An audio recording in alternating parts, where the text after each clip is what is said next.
and not just platitudes about the internet and how to take advantage of Google tools, but actually demonstrating how it's being used in practice. So it's a wonderful scene setter. Thank you very much, sir. I first came to the Philippines in 1995, so that's about 17 years ago, and have been working over the past 17 years in and out of the Philippines with partial responsibility, full responsibility, and for about 12 of those years in the technology and telco sector. And over those years, so many times I heard that the Philippines is the next big thing. And we said that in 1997, 99, 2002, 2004. But the reality is that now the internet is here, the drivers are here, the Philippines is going to be one of, if not the fastest growing market from a GDP perspective across Asia Pacific. So it really is, the Philippines is not the next big thing in the internet. The Philippines is an opportunity here and now for all of us collectively. And that's why we're holding our first G-Day in Southeast Asia in the Philippines. So welcome to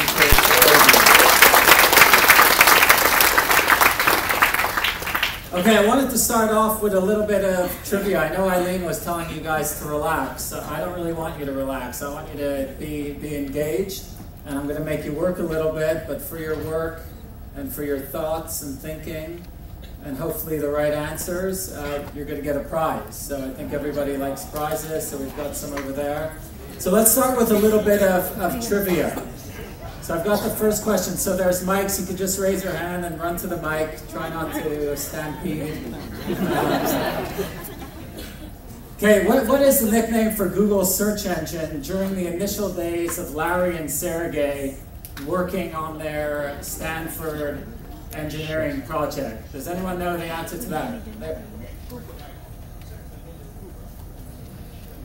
If I recall correctly, I think it's backrub. Sorry? Backrub? Backrub, correct.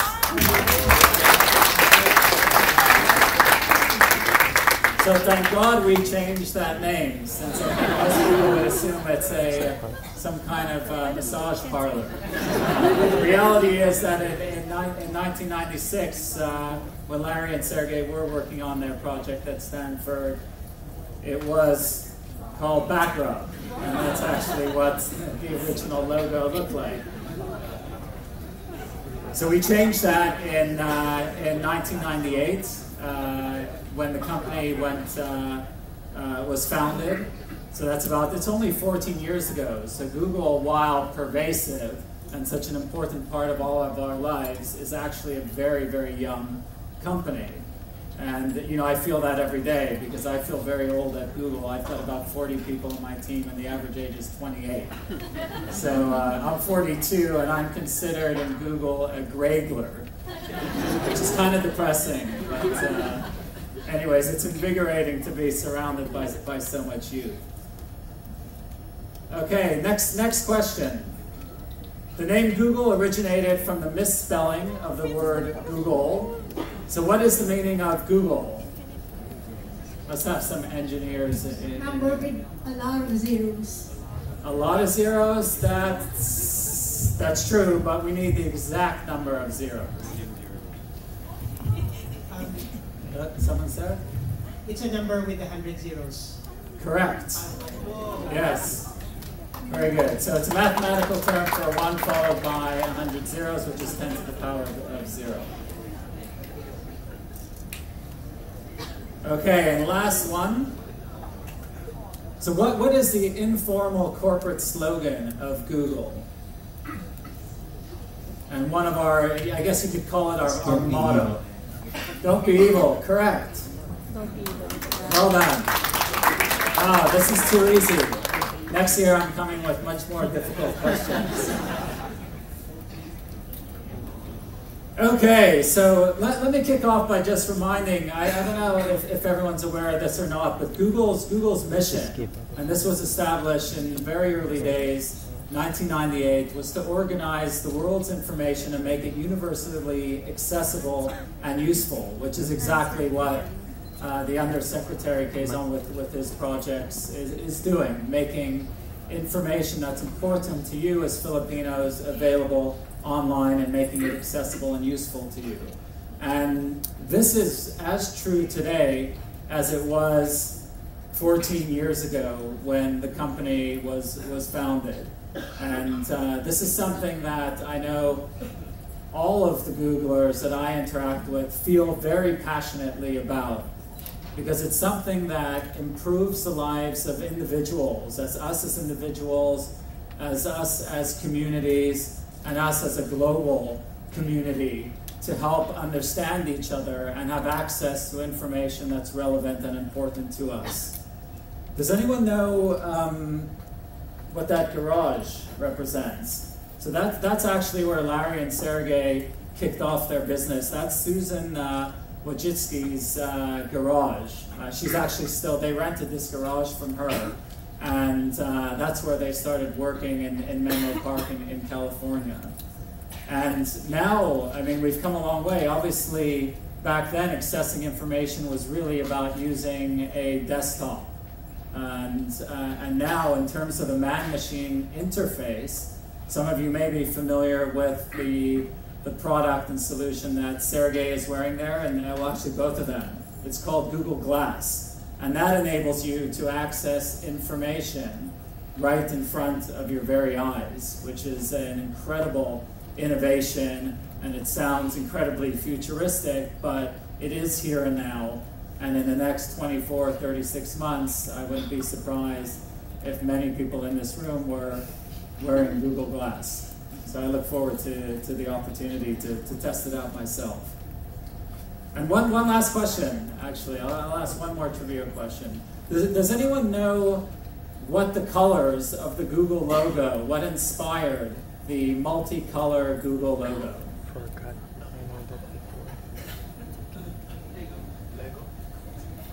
Correct.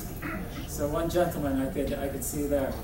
That's right. So actually, when Sergey and Larry were working out of a garage, they built a computer out of computer chassis out of Lego, and there was multicolored Lego that inspired the Google logo, which is pretty cool. And I think it also demonstrates the creativity that is alive and well in our brand and in our company.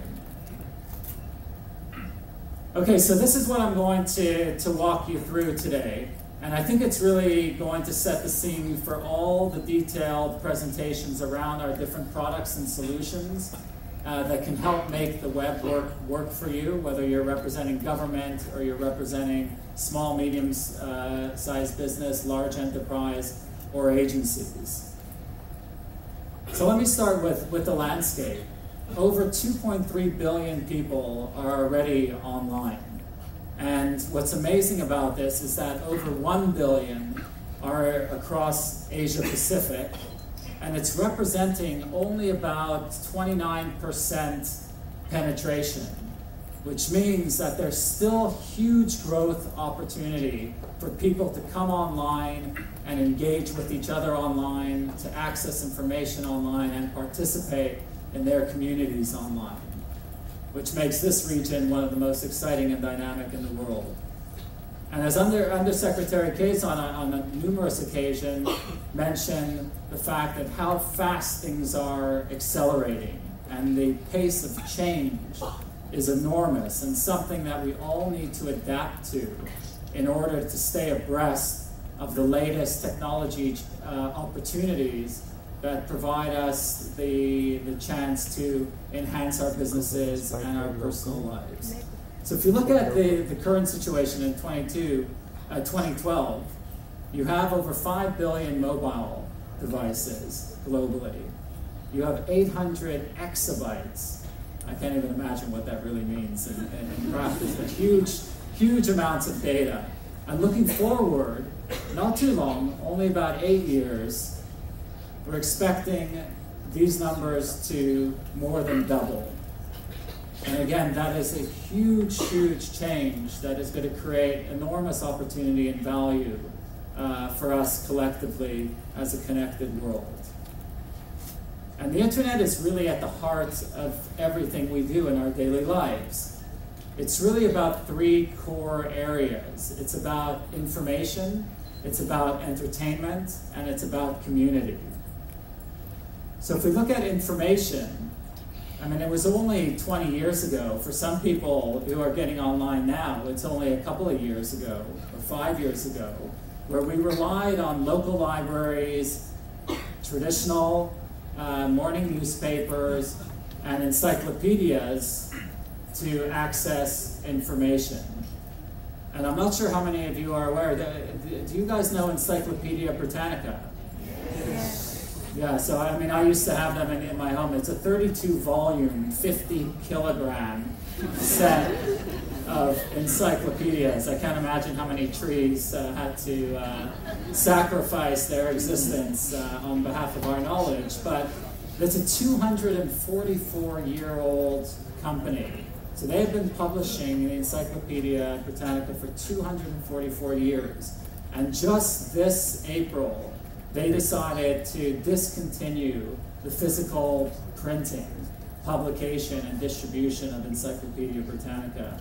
And I think that represents where information is going. It will all reside online in the future. And for many of us, the vast majority of the content and information that we are sourcing is coming from online.